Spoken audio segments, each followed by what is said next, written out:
challenge yo, another challenge yo, double challenge yo. Tó bá ní kó lọ wá àgbàná ayé àtọ̀run wá.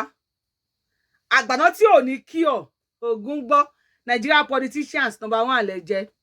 Grade A, kọ́ǹkì àgbàná. Àgbàná tó jẹ́ pé orí òkè gbógun mi gan kò lè gbé ogun ẹ̀mí. Àyàfi tí àwọn tádìkà bá padà dìde sí yín. International àgbàná, correct àgbàná ni yín, Nigeria politicians. Ṣe ayé wa. Dẹ̀ ṣìlúyà because Nigeria is blessed. That land tí wọ́n pè ní southwest yẹn ní ilẹ̀ Yorùbá, àwa ti wà blessed gan ni. With everything, southwest in Nigeria, we are the most blessed people in the world. I can beat my chest and say that categorically. Anywhere, we are the best. Ṣùgbọ́n Ọlọ́run wá fi ẹ̀yin politicians wa, ẹ̀yin olórí wa, Ọlọ́run fi ń ṣe àgbàná. Ó fi ń ṣe àgbákò fún wa. Please sit right. Mi fẹ́ kẹ́ ní hypertension àbí kẹ́ ṣubú lórí ṣíà. Tẹ́ bá ti bá mi gbọ́ fídíò yìí. Kẹ́ bá wo bó ṣe ń lọ nítùbínùbí. Abájọ tí Gbajabiamila tó ní kàn regulate íńtánẹ́ẹ̀tì. Ẹni tó bá sọ̀rọ̀ sí ìjọba Tinubu a lọ sẹ́wọ̀n ọdún 3. Gbaja wo tó ti rán aṣọ torí wàá pé ọ̀sẹ̀ wọn èmi àfẹ́ bọ́ ó máa sú ẹ. A sọ̀rọ̀ kí ẹ padà fi kó ẹ̀wọ̀n gbẹ̀yìn ni tó ra máa sọ̀rọ̀ eléyìí pọ̀ owó yìí pọ̀. South Africa ń sìn wọ́n ti ní àwọn immigrants o, wọ́n ti gbé operation Dudula dìde. This is a breaking news by anything can happen anytime from now. They want to think pa àwọn wa ní South Africa. I could remember phobia tí wọ́n ṣe níjọ̀wọ́, xenophobia tí wọ́n pa àwọn ọmọ wa tí wọ́n dáná sun wọ́n. Now wọ́n tún ti dìde operation Dudula. Àwọn obìnrin ganan head díẹ̀ tó dẹ̀ gbé everything. Wọ́n ní àwọn ò fẹ́ rí immigrants kankan. Operation flush out immigrants nílùú àwọn. So ẹ believe pé ẹ kàn dá wá sáàrin ẹ̀yin odi. Mediterranean Sea from road to Europe. Mediterranean Sea from road to Libya. Àwọn ti kú sí desert burúkú. Wọ́n bẹ́lẹ̀ mi sùn níwájú ara wọn tún bá sùn ní fùrọ̀. A lè wálé. Ọjọ́ kan ń bọ̀. Ọjọ́ kan ń bọ̀. Tọkọ òròkò tọkọ pẹ̀ràn tíyàwó lọ́ta tí ò ní jẹ níbẹ̀. Ṣì ní ó máa dùn. Ó máa jẹ ṣì ní ẹ̀kẹ́ yín. Ṣé ti jẹ́ àkàrà ṣẹ̀kẹ́ ṣì rí? Bẹ́ẹ̀ ló ṣe máa rí lára yín. Nígbà tí masses bá dìde, tí wọ́n bá kọ ojú yín, ẹ ń wò pé inú tó ń bí ewúrẹ́ wa tó ń fẹsẹ̀ halẹ̀ kò sí tọ́ba fọlọ́wọ́ wa ṣe àbí? Oh fine. Ẹ wá mọ̀ wípé tó bá lé ewúrẹ́ títí tó bá kun ògiri, á padà yíjú padà. Ẹ̀yin tèmi, ẹ jókòó re o. Ẹ sit very breaking news. Operation Dudula ó ti bẹ̀rẹ̀ ní South Africa báyìí.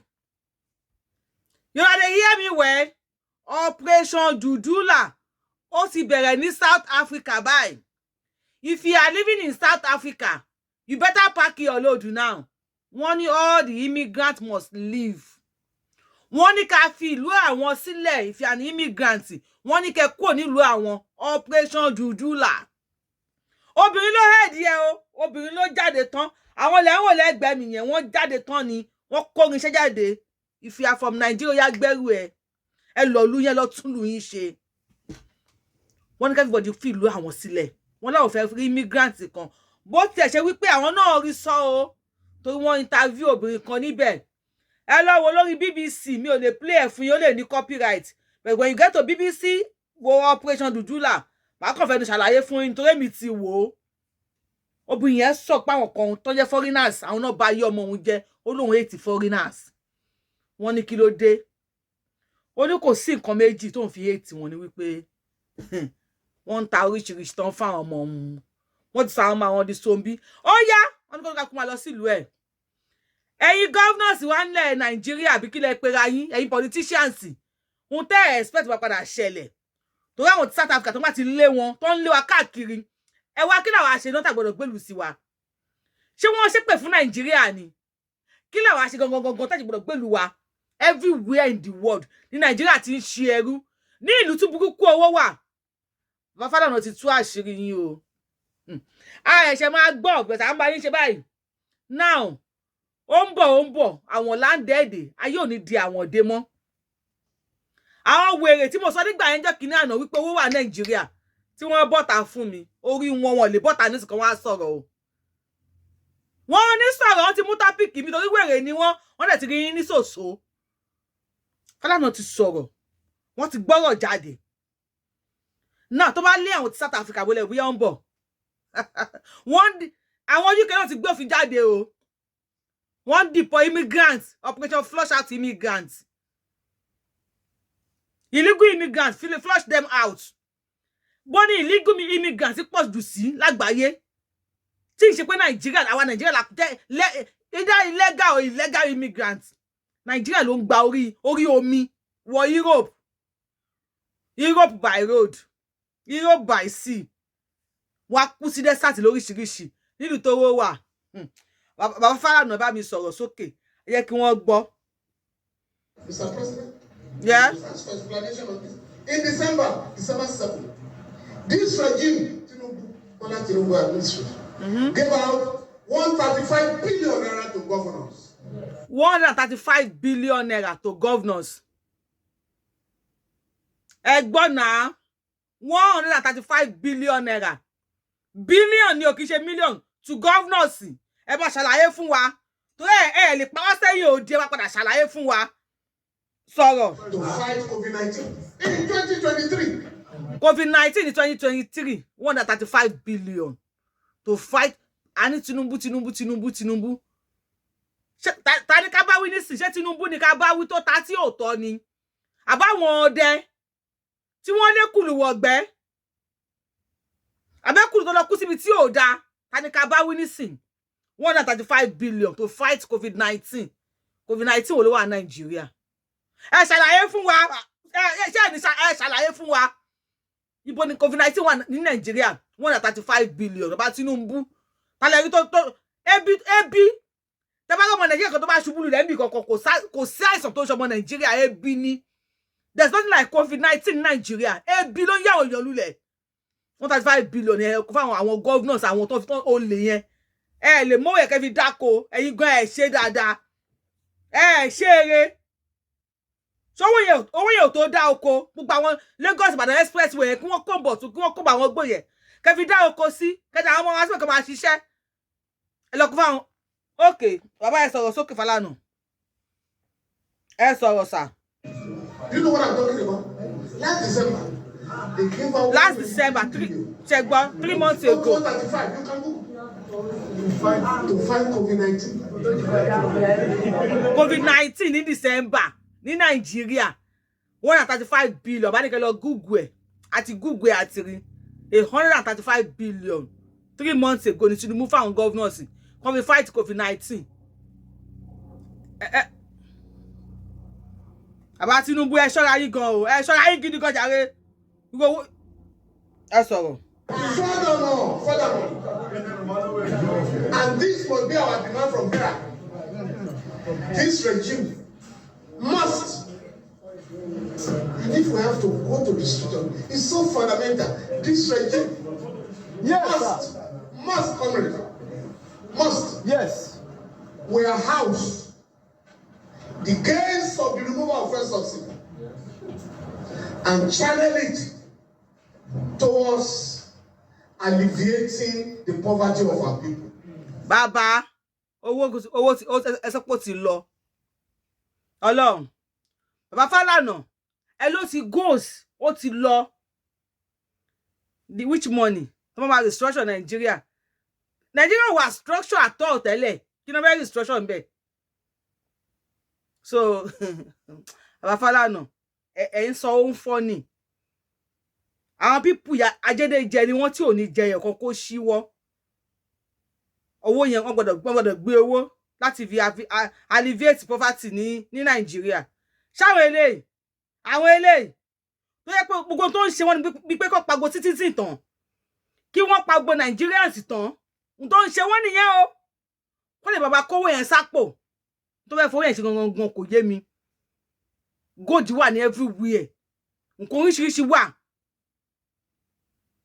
uranium wà ní everywhere Nigeria almost everywhere Nigeria ni mineral resources wà tí ẹ fowó ra síbẹ̀ o ṣùgbọ́n gbàgbé tí n bá bá olórí tí n bá ṣìlú yà dẹ̀ ṣìlú yà o àwọn olórí burúkú la ní lórí ni ṣe pé mi ò bínú báyìí rí ẹni kan restructure náà tó máa restructure Nigeria kọ́mọ owó yẹn kan lọ fi alleviate poverty ní Nigeria pẹ̀lú àwọn eléyìí ò ní gbà kí tálíkà lọ́wọ́ tì bẹ́ẹ̀nu tó bá gbọ́ abaniláyé jẹ́ arógòbògo jẹ́ abògólógo jẹ́ fólógo àwọn náà ń jẹ́ bẹ́ẹ̀ àwọn tí wọ́n lè ra mọ́tò 160 million naira fún èèyàn kọ̀ọ̀kan ní ìlú táwọn èèyàn kò ti rí 1,000 naira jẹun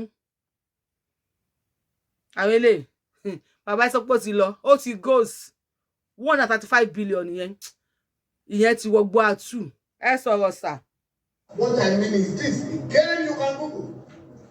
In April last year, what the 3 tiers of government, the federal government, the state government, and local government shared was 655 billion naira in April.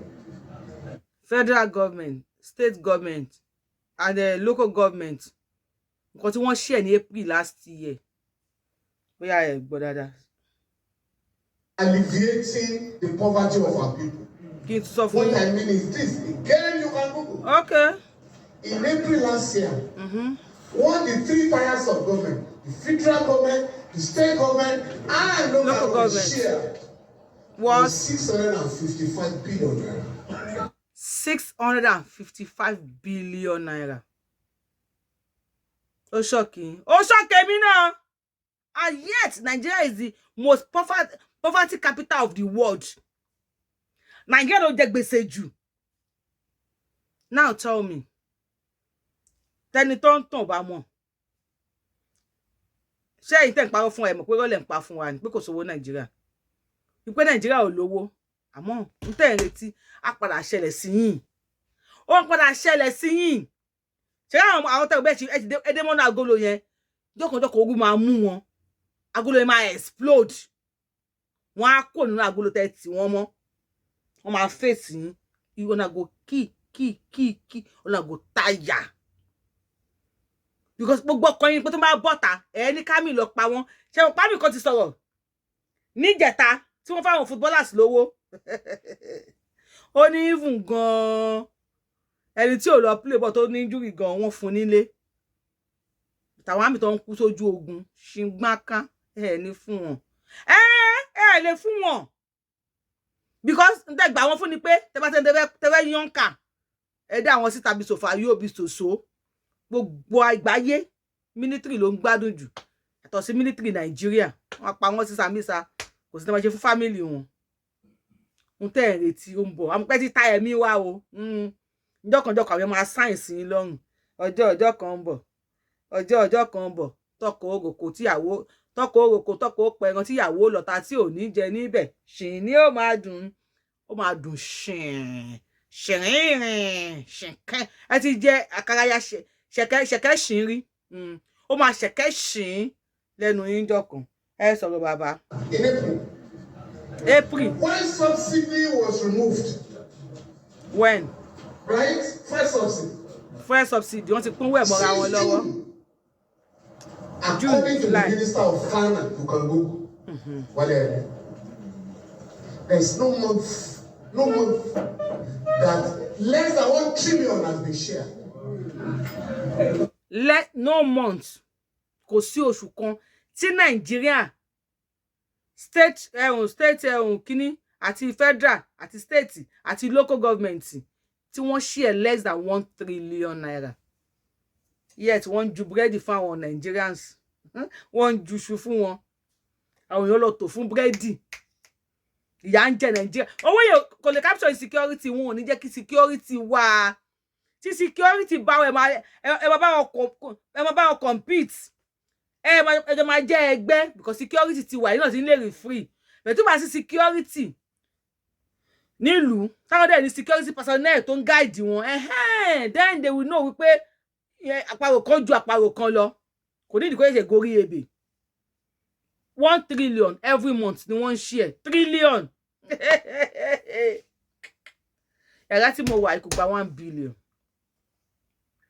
not to talk of trillion yàrá tí mo wà kò lè gba 1 billion kọ́ ní kọ́ máa tó 1 billion sínú ilé not to talk of trillion àwa wá ń ṣerú káàkiri àbí tó pọ̀ gùn ló máa pa yín ni yẹ ká máa gbọ́ níṣó. As a matter of fact, you can quote me on this. In June last year, what they shared was 1.9 trillion. June last year. Ìjẹ́ òní Tinubu débẹ̀ náà. May 29 ní Tinubu débẹ̀. Ní June tí ó ti pọ̀ṣù kan, wọ́n share 1.9 trillion. Èpè ló máa pa yín, Ọlọ́run. Ẹ̀yin olórí Nàìjíríà torí àṣìlúyà àdẹ̀ṣì ayé wa. Àṣàyé wa, àdẹ̀ṣìlúyà, ṣùgbọ́n ẹ̀yin olórí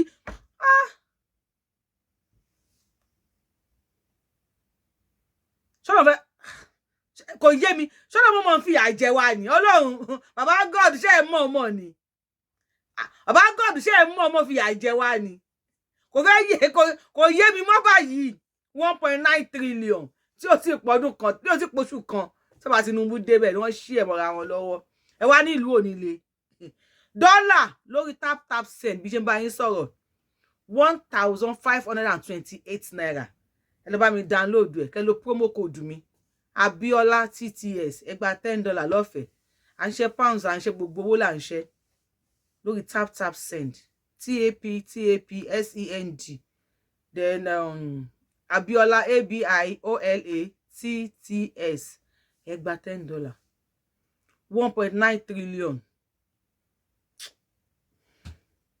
ṣáná máa kó anybody ogun gbọ́ ẹ sọ bàbá.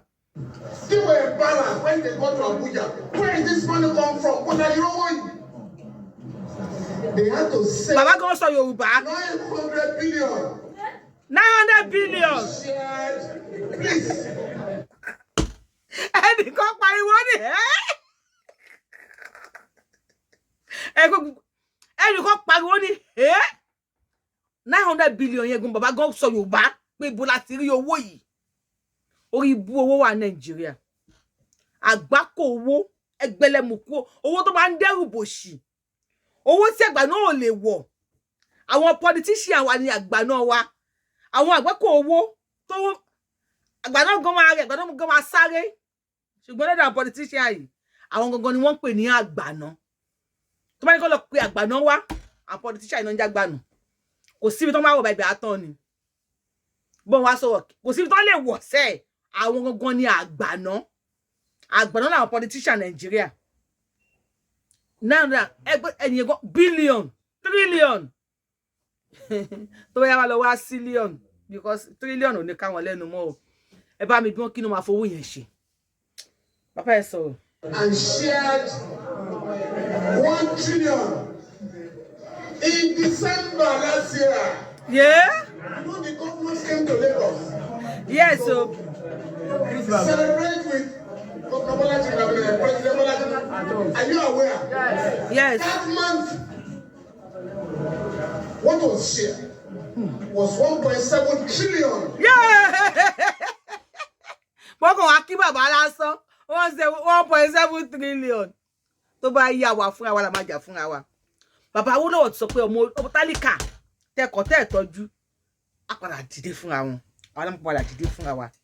Ó ń bọ̀ àwọn yín ẹ lọ dẹ́ẹ̀dẹ̀ àwọn sójà tẹ́ gbójúlé àwọn security men tán tẹ́ gbójúlé ẹ bá mi share fídíò kó kàn àwọn sójà wọn àwọn security men wọn kó kàn wọn ẹ bá mi share fídíò kó kàn everybody kán lè rí tán fi wá ṣe ẹ̀yin àgbàyà burúkú ẹ sọ̀rọ̀ sá. That is apart from the 135 billion I just told you about. Apart from 137 trillion. So if anybody tells you Nigerians must sacrifice because there's no money, tell them what they are saying is bokun. Push it. Bokun. So what we should be demanding? Where are the gains of subsidy removal? Yes. Where are the gains? Do you understand? Baba Tinubu, but remove subsidy. Ṣé pé mo bọ́ta. ẹ sọ fẹ́ wo kíní fully ma play fully lẹ́yìn kíní tí mi ní interact ṣe mo pé mo bọ́ta tí mo tó máa yọ subsidy lórí òkí ètò ìṣúná orí epo ipò ọ̀dà kan kíjọba yọ. Then where is the gain? Where is the subsidy tẹ́ remove Baba Tinubu? Ó ti wọ gbọ́ àtú abájọ Buhari ní wọ́n pè òun ní Baba go slow ó láwọn tó sáré níbo náà ń sá lọ. Yes, we were calling Baba go slow then. And then they wọlé first they wọlé your subsidy. Owó subsidy tẹ́ yọ̀dà. I think it's time we ask you questions. So kí pẹ̀jà bí àmìlà kó lè lọ gbé ẹ̀wọ̀n tó máa kó everybody sí. Kó dẹ̀ ẹ̀rọ aṣọ tó máa pọ̀ tó máa fi káwọn èèyàn sẹ́wọ̀n. Pẹ̀jà bí àmìlà kó lọ aṣọ tó máa káwọn èèyàn sẹ́wọ̀n sí. Because ibi tá à ń bá lọ yìí a máa sọ̀rọ̀ síta ẹ lè máa nà wá kẹ́ni ká máa sunkún ẹ lè máa lé wá kẹ́ni ká máa sáré. We need to speak out. Gbọ́ kọ́ra máa lè sọ àmọ́ ọ̀tá ọba sọ àwọn tó bá wá share máa bá wá share. And ẹ má wá pé ẹ má wá fi kíní sí comment section náà opinion tí náà ká má ká mọ́ra wọn bí mo tó máa ná lòmí wá kàn gbọ́ so kò ní lè tẹ̀tọ̀ pop lásán nípò tó máa opinion wọn. Ẹ má ṣe bẹ́ẹ̀ ẹ má ṣe bẹ́ẹ̀ tẹ́ wá like wa náà ẹ kọ síbẹ̀ pé ẹ like nǹkan tá ń ṣe. When we have a situation like this, a little situation under Abacha, as bad as Abacha was, he set up what we call the BTF. BTF. You understand it? Then the case of fuel increase there was kept and used to address infrastructural crisis in the country. Láyé Abacha tepo sí ẹ̀wọ̀n tó báyìí as bad as Abacha was. Abacha yo stop Abacha o kerosene Abacha o tan pariwo tó. O subsidy bàtà àwọn èèyàn sọ̀rọ̀ on organize PTF committee. On dẹ̀ mú owó yẹn. Wọ́n fi ṣe infrastructure. Bí infrastructure àbí infra. Mi ò gbọ́ Òyìnbó pressure ti wà. Baba Tinubu. Ẹ̀yin tẹ́ ẹ fẹ́ Yorùbá nation tẹ́ ẹ fẹ́ ká dá dúró. Ṣé mo pé Nàìjíríà máa ń fọdún yin ọdún ni. Àfi Buhari yin Jonathan. Àti fi Tinubu yin Buhari náà nísìn.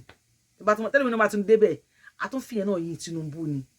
Bí wọ́n ṣe Nàìjíríà nìyẹn. Boy Nàìjíríà system wọn nìyẹn. Àfọdún yin ọdún ni. Tẹ́lẹ̀ mi náà bá tún débẹ̀ nísìn. Even key times 5 million òbí débẹ̀. Òun náà tún ṣe tó tún máa worst ni. Kí 1 million tí kù débẹ̀. Ìtó tún máa worst lòun náà máa ṣe. They are bed of one feather, they flocks together. Ìkọ̀ọ̀kan náà ni gbogbo wọn. Bàbá ẹ sọ̀rọ̀ sí. We are demanding for our right because what they told us, all of us, subsidy is gone. Subsidy is gone. Subsidy is gone. The gains of subsidy will be used to address the problems of unemployment, of insecurity, of food crisis, and so on and so forth. But today, Baba Tinubu, ṣẹ́gbọ́n tẹ́ promise wa. Subsidy is gone. So subsidy bá gone, ṣó yẹ kó subsidy náà gone. Any subsidy tẹ́ yọ, any subsidy is gone. Ẹ̀dẹ̀ lówó ẹ̀ máa fi ṣe unemployment. High price nínú foodstuff. Ẹ máa fi ṣe security. Èwo lẹ ṣe ń bẹ̀ nsìn. Ẹ wá mú owó ẹ̀ hàn lé àwọn ọmọ yín lọ́wọ́ àwọn gómìnà. Ẹ hàn lé wọn lọ́wọ́. Yóò mọ̀ lẹ́yìn.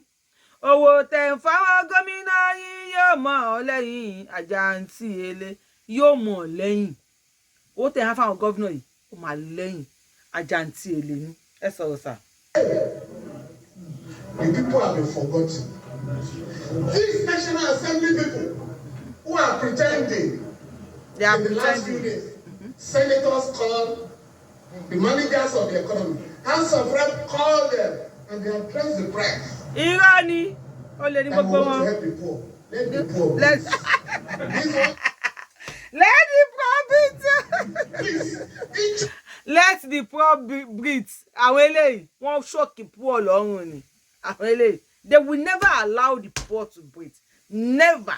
These people, this government, Nigerian government, no. Tó bá wọ agbádá, nǹkan jẹ́ ni wọ́n jẹ́ tó bá wọ aṣọ ogun. Alẹ́yìn ò rẹwà, ẹ lójó ló pa. Ṣé òjò fọ ẹwà rẹ̀ dànù ni?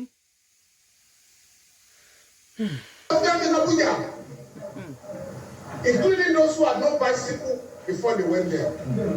Gave themselves a 160 million naira jeep, each of them. Wọ́n ti pa wá lóòótọ́ ni. A 160 million naira jeep. Àti tí ò ní bicycle kó tó débẹ̀. Wọ́n ra 160 million naira jeep fún èèyàn kọ̀ọ̀kan. Mélòó ni yín?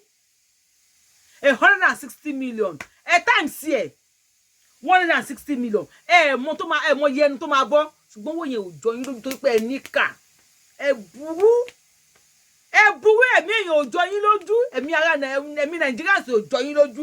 Ẹ̀mí tálíkà ò jọ yín lójú. Àmọ́ tó bá já tó bá tó àsìkò àti ṣu fùrọ̀ máa là. Ọlọ́run. Àsìkò àti ṣu bá máa tó báyìí fùrọ̀ là. Tó bá yá tálíkà wọn á padà yíjú sí yín. Gbéwúrẹ́ ò ṣe ní eyín tó. Tí ó lè ń bẹ̀rù igi tọ́mọ èèyàn mú dání. Àwọn tó jẹ́ sójà yín tó jẹ́ àmì yín. Táwọn èèyàn ń bẹ̀rù ẹ̀. Tẹ́tẹ́ employ àwọn boko reporter boko sínú iṣẹ́ àmì. Tó bá yá jọ́kọjọ́ kan àwọn èèyàn máa dìde fèsì yín. Bóyá ẹ pa wọn. Nítorí bá fẹ́ ṣe náà ló yá ẹ ṣe. Wọ́n á sọ fún yín pé kẹ́ do worst yín. Then ojú everybody àwa clear. Tẹ́lẹ̀ ní ka ẹ̀dẹ̀ burú. Bàbá ẹ sọ̀rọ̀ sókè sà. Yes, mẹ́yìn. Please, each of them in Abuja, including those who had no bicycle before they went there, gave themselves a 160 million naira jeep, each of 160 million naira jeep. Wọ́n ti pa wá ìkànnì wọn. Challenge to you, comrades. Wọ́n ti pa wá ìkànnì The wọn. budget of National Assembly this year was 178 billion naira. 178 billion. The National Assembly members themselves rewrote the budget and raised it to 344 billion. Budget is 178 billion. Our National Assembly fún wọ́n wá tún kọ sí 348 billion. Wọ́n double ẹ̀. Double challenge yo. Double challenge yo. Double challenge yo. Double challenge yo. Wọ́n lé àwọn South Africa bọ̀ wá bá yín lé. Àwọn ti UK náà wọ́n lé wọn. Àwọn ti America náà kò sure pé wọ́n ní ká kó ń lo àwọn níjọ́ kan. Ojú gbogbo níjọba ajá. Torí tá bá máa dé, a máa dé síbi kan ni wọ́n ò bí yín kú. Tá bá máa dé, a máa padà dé síbi kan náà ni. Àwọn tó ẹ wá lé gbòyò kúrò nílùú ẹ̀yin inú Ọlọ́run nù. And they pretend, that we have to suffer together. We understand your pain. Àwọn olórí ibú, àwọn àgbà náà mọ̀. It's a lie. Unless you demand for your rights. Yes, we are ready to demand. Yeah. I think Falana made the point. Yes. Yes. Human rights not my property. Nobody can dash me. Yes. So we must end this.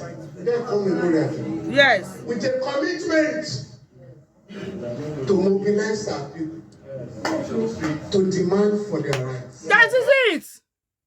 This is part of what Sunday Igboho was saying, and he is still saying. But did any kan lọ pa? Ele gbogbo lu le máa pa o. Ẹ ra ìbọn tó máa pọ̀. Pẹ̀tẹ́ bí àmì là kó lọ rán aṣọ ẹ̀wọ̀n tó máa pọ̀. Aṣọ ẹ̀wọ̀n tó máa pọ̀ ní kó lọ rán fáwọn èèyàn. People will come out.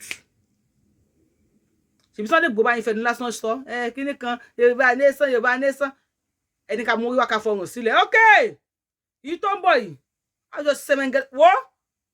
Ẹ máa ránṣẹ́ ẹ̀wọ̀n tó pọ̀ ẹ dẹ̀ máa kọ́ sáré tó máa pọ̀. Ẹ̀wọ̀n pé kíní jọ wo fẹ́ bẹ̀rẹ̀ àwọn ọmọ ensas Sanwó-Olú ẹ̀wọ̀n tó fẹ́ fi bẹ̀rẹ̀ ẹ̀ táyà tó bá yá òkú òní ẹ̀yin gan ọkàn yóò ní ọ̀nà má no go touch ground ọkàn yóò ní balẹ̀ ẹ̀yin náà ò ní sinmi ẹ láàní gbádùn ẹ̀yin gan ò ní sinmi ẹ kí n play ẹ̀ fún yín. Mr. President, and you must ask for explanation on this. In December 7, this regime, yes, Tinubu administration, gave out 135 billion naira to governors to fight COVID-19 in 2023. Do you know what I'm talking about? Last December, they gave out 123 billion. No, 135. You can go to fight COVID-19.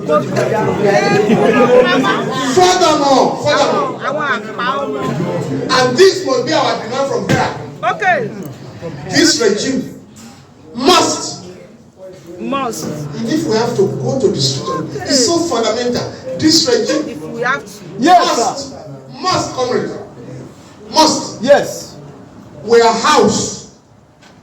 The gains of the removal of fuel subsidy and channel it towards alleviating the poverty of our people. What I mean is this. Again, you can Google. Okay. In April last year, we are watching. What the three tiers of government, the federal government, the state government, and local government shared was 655 billion. Yay! In April. When subsidy was removed, right? First subsidy.